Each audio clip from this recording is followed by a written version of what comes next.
Indonesia adalah negara yang amat kaya, subur tanahnya, melimpah sumber dayanya, kreatif rakyatnya. Tetapi ada satu penyakit yang terus menggerogoti bangsa ini, satu kata yang tidak asing di kepala, yaitu korupsi.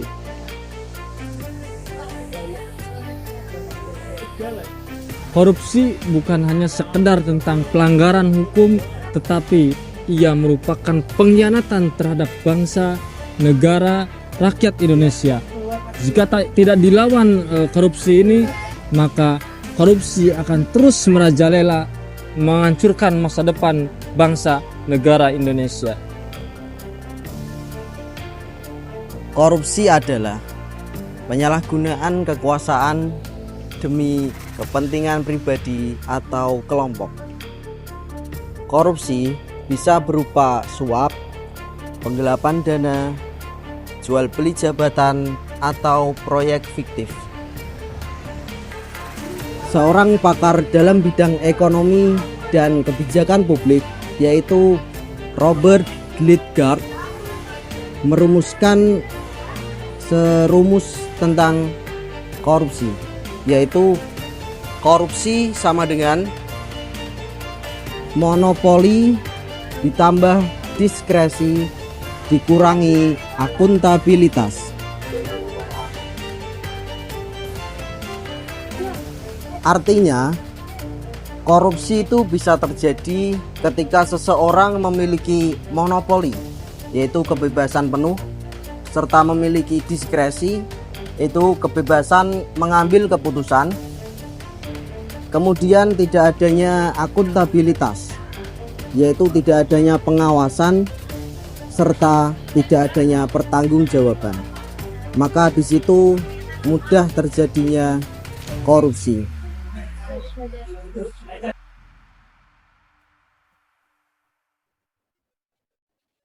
Lalu apa dampak dari korupsi?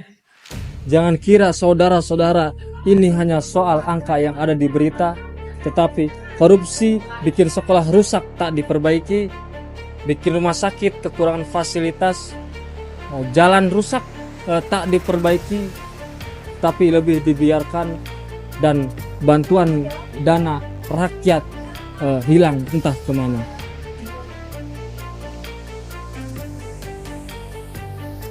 Korupsi merampas uang kita, bukan cuma uang negara, tapi juga harapan dan keadilan rakyat Indonesia. Baru-baru ini Indonesia dikejutkan oleh banyaknya kasus korupsi yang merajalela.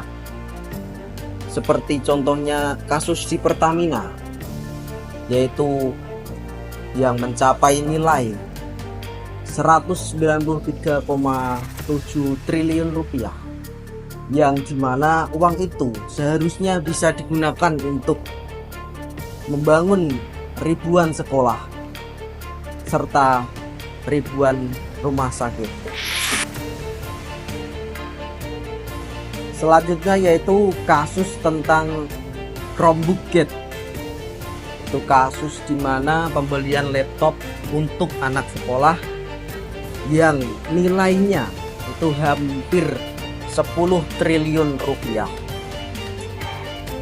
Dan ternyata pembelian laptop itu di markup atau harganya dinaikkan dari harga aslinya, dan ternyata juga laptop itu tidak layak pakai atau tidak sesuai dari harga yang dibeli.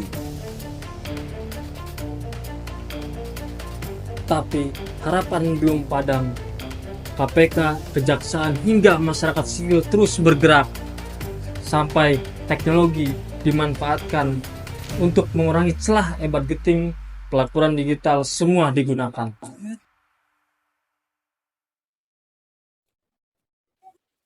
Dan yang terpenting, pendidikan anti korupsi mulai diterapkan di sekolah, karena perang melawan korupsi tidak hanya cukup di ruang sidang, tetapi juga di ruang kelas. Kita semua punya peran bukan cuma pejabat, bukan cuma penegak hukum. Kita, rakyat biasa, juga bisa berkontribusi kepada negara ini. Mulai dari hal kecil, seperti jangan menyontek, jangan terima suap, dan jangan takut bersuara ketika melihat penyimpangan. Kalau kamu kerja, tolong jujur. Kalau kamu seorang pemimpin, tolong bersikap adil dan amanah.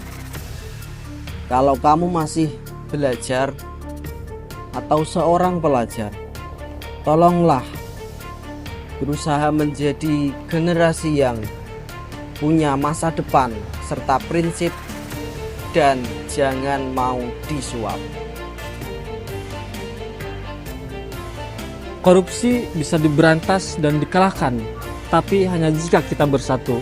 Mulai dari diri sendiri, mulai dari sekarang. Karena bangsa ini terlalu indah untuk dibiarkan tenggelam oleh kerakusan segelintir orang.